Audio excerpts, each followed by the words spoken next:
दोस्तों, जिन महान वैज्ञानिक को पूरी दुनिया जानती है, जिन्होंने 1000 से ज़्यादा संशोधन किए, जिस बिजली के प्रकाश के नीचे आप खड़े हो, उस दिए का जो संशोधन है वो उन्हीं ने किया है। जब हम उनके बारे में बात करते हैं तो एक बात हमेशा उसका जिक्र किया जाता है कि ये जो महान साइंटिस्ट थे, उनकी बचपन की स्कूल की पढ़ाई तक पूरी नहीं हुई थी। और ऐसा व्यक्ति जिसे प्राइमरी स्कूल की पढ़ाई तक नसीब नहीं हुई, वहाँ उसे स्कूल से निकाला गया, तो वो इतने बड़े महान वैज्ञानिक कैसे बने?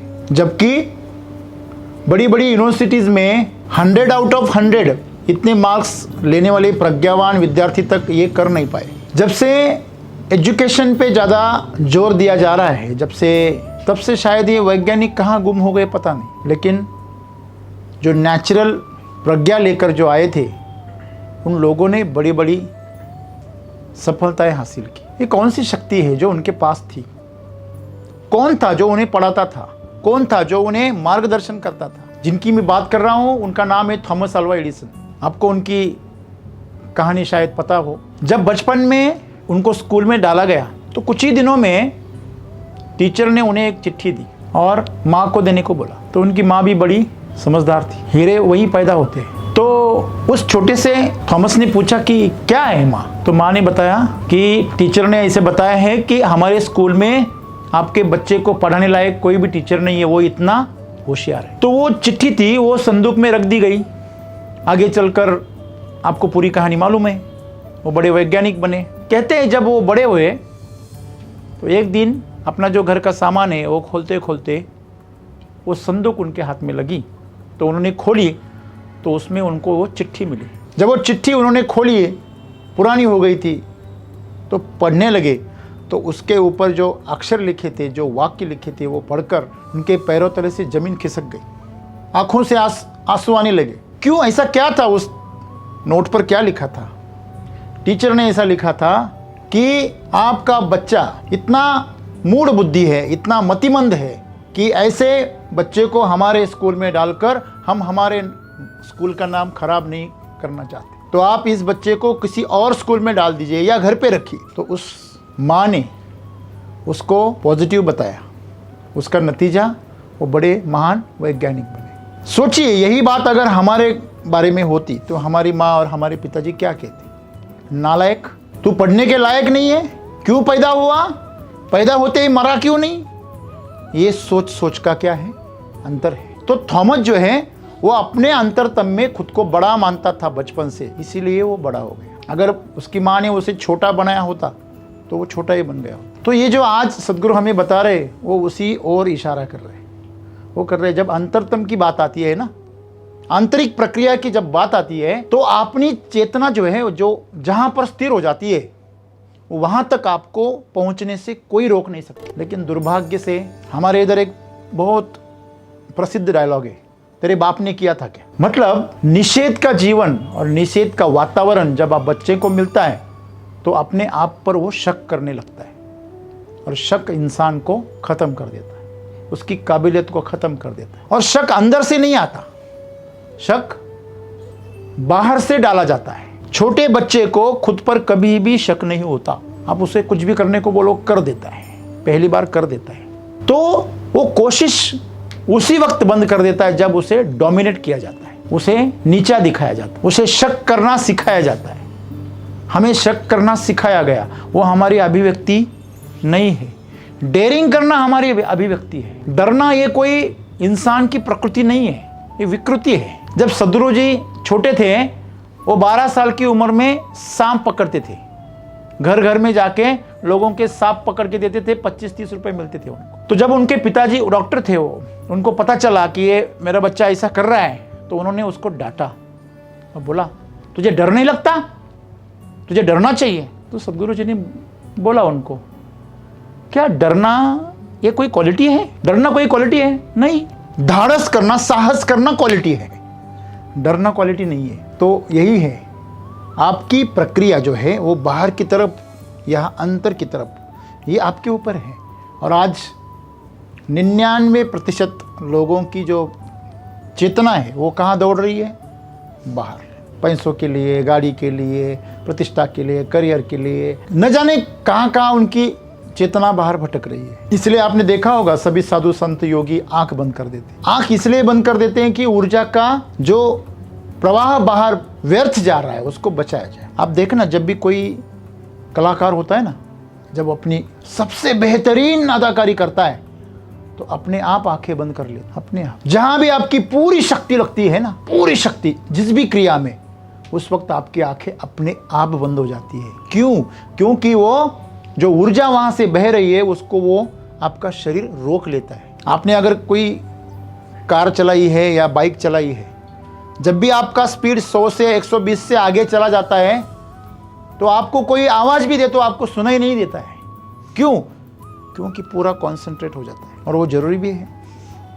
तो यही सद्गुरु आज हमें कह रहे हैं, इस दुनिया में, इस ब्रह्मांड में ऐसी कोई चीज नहीं है, कोई जगह नहीं है जहां मनुष्य अपनी चेतना को स्थिर करके पहुंच नहीं सकता। जो भी दुनिया में आज लोगों ने किया है महान चीजें, वो सभी चेतना को स्थिर करके ही किया है। हम कहते हैं लक्ष्य को केंद्रित करो। आपको पता है, कुछ लोग प्रयोग करते हैं और आपकी मानसिक शक्ति को दिखाते हैं। अगर मैं पूरी ताकत से एक जगह पे मेरी ऊर्जा को केंद्रित करूं, चेतना को केंद्रित करूं, तो अगर वो कांच है तो वो मैं तोड़ सकता हूं, अगर कोई चम्मच है तो उसको बेंड कर सकता हूं, कोई स्क्रू है तो उसको निकाल सकता हूं।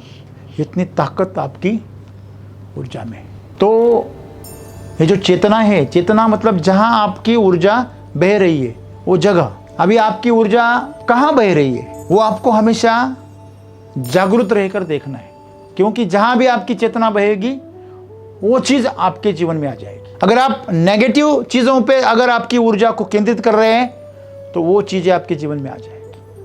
आप पॉजिटिव चीजों के ऊपर लक्ष्य केंद्रित कर रहे हैं तो वो चीजें आ जाएंगी। आपको पता है, गांव में दो किसान एक दूसरे से झगड़ते हैं जमीन के लिए। जहां बंटवारा हुआ है वो जगह कम ज्यादा, इस झंझट में दोनों झगड़ते हैं, तो उन दोनों का ध्यान पूरा एक दूसरे के ऊपर होता है। पूरी ताकत, उनकी चेतना पूरा वक्त एक दूसरे पे होती है। तो उनमें से अगर एक को कुछ हो गया ना तो दूसरा कमजोर हो जाता है। शायद आपने सुना होगा, जब छत्रपति शिवाजी महाराज गुजर गए तो औरंगजेब के आंखों से आंसू आए थे। वो परेशान हो गया था, जिसको मारने के लिए जीवन भर उसने जंग पछाड़ा, वो तो उसे खुशी मनानी चाहिए थी, लेकिन नहीं मनाई।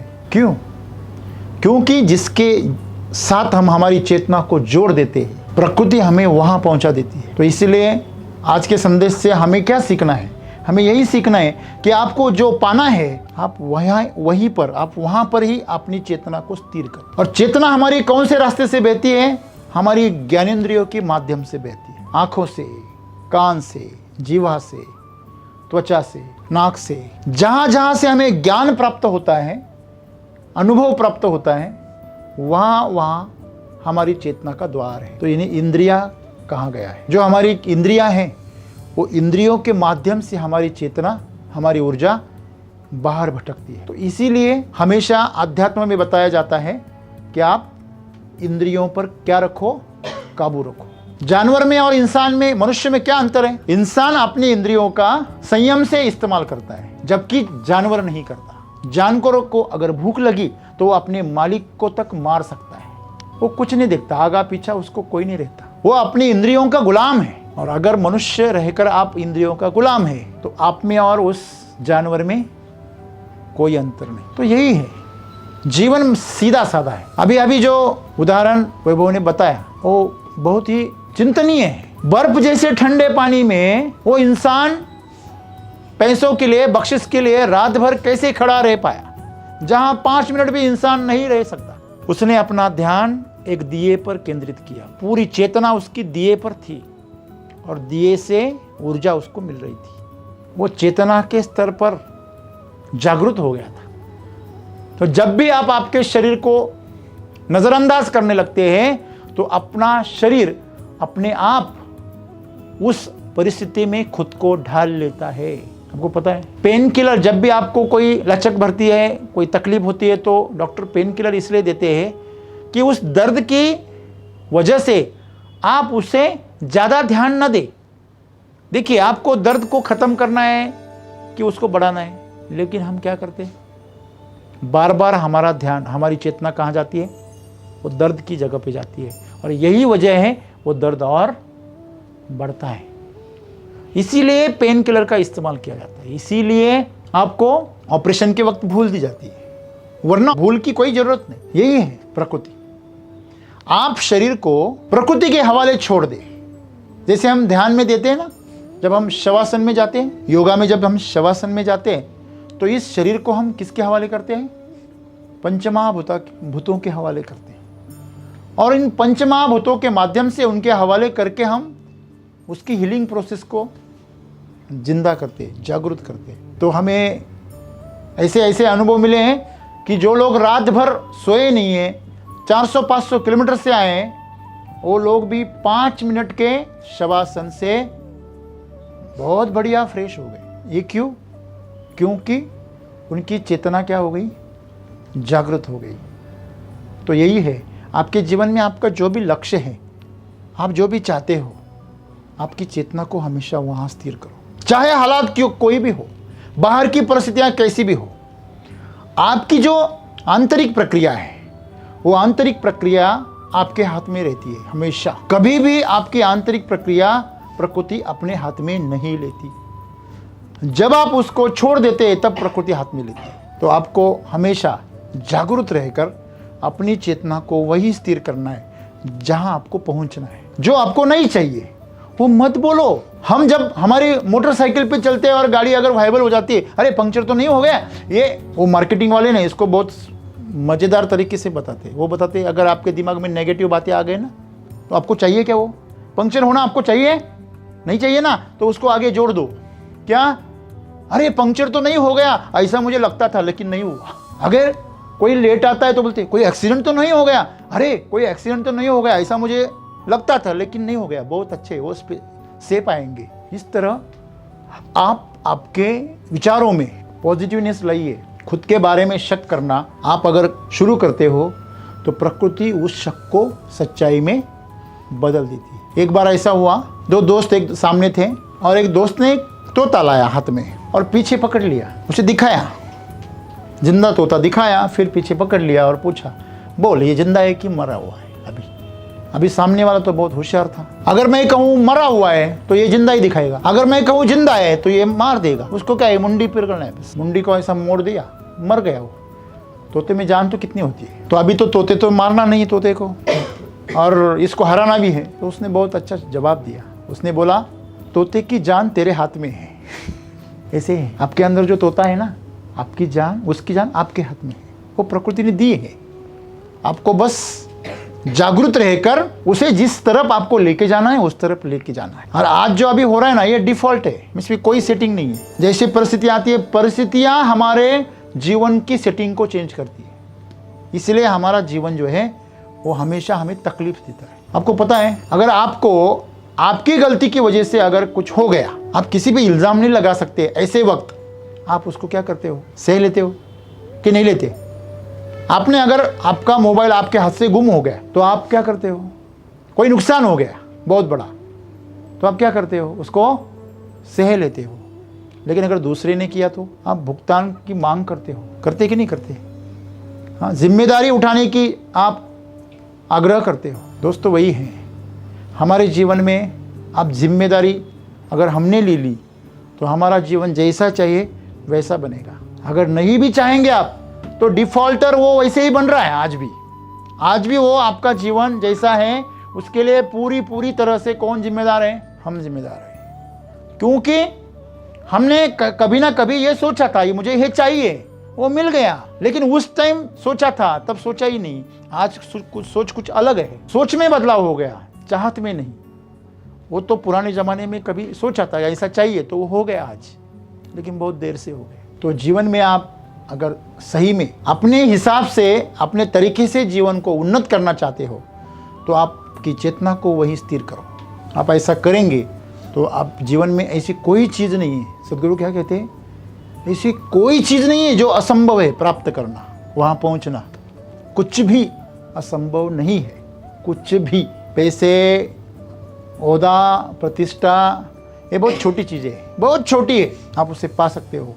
सिर्फ आपको एक ही चीज़ करनी है, उसके ऊपर क्या करना है, चेतना को केंद्रित करना है।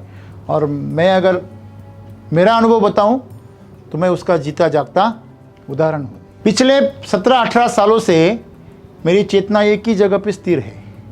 कौन? किसान, उसकी भलाई, गौ माता, भू माता, बस इसके ऊपर पूरा ध्यान है। यही वजह है कि सभी अचंभित हो जाते हैं कि इनके पास ऐसे ऐसे प्रोडक्ट कहाँ से आते हैं और इसकी इतने रिजल्ट्स खतरनाक कैसे आते हैं। बस मेरी दूसरी कोई इच्छा नहीं। तो आप भी आपके जीवन में जो चाह रहे हो वहाँ पर आपकी चेतना को केंद्रित करो, तो वहाँ तक आप बिल्कुल पहुँच जाएंगे। लेकिन एक चीज़ याद रखना, जिस जगह पे और जिस चीज़ पे या जहाँ पर भी आप आपकी चेतना को केंद्रित कर रहे हैं उसको बदलिए मत। नहीं तो आप मोबाइल पे नेविगेशन डाल देंगे डेस्टिनेशन, और बार बार 15-15 किलोमीटर में आप उसको चेंज करेंगे तो आप कहीं नहीं पहुंचेंगे। और यही इंसानी के साथ हो रहा है, वो अपने डिसीजन को बार बार बदल रहे हैं। तो आप एक अडिग रहिए, निश्चल हो जाइए और एक जगह पे आपकी चेतना को केंद्रित करिए। इस प्रकृति में ऐसी कोई चीज़ नहीं जो आप पा नहीं सकते, सब कुछ आपके लिए संभव है। धन्यवाद।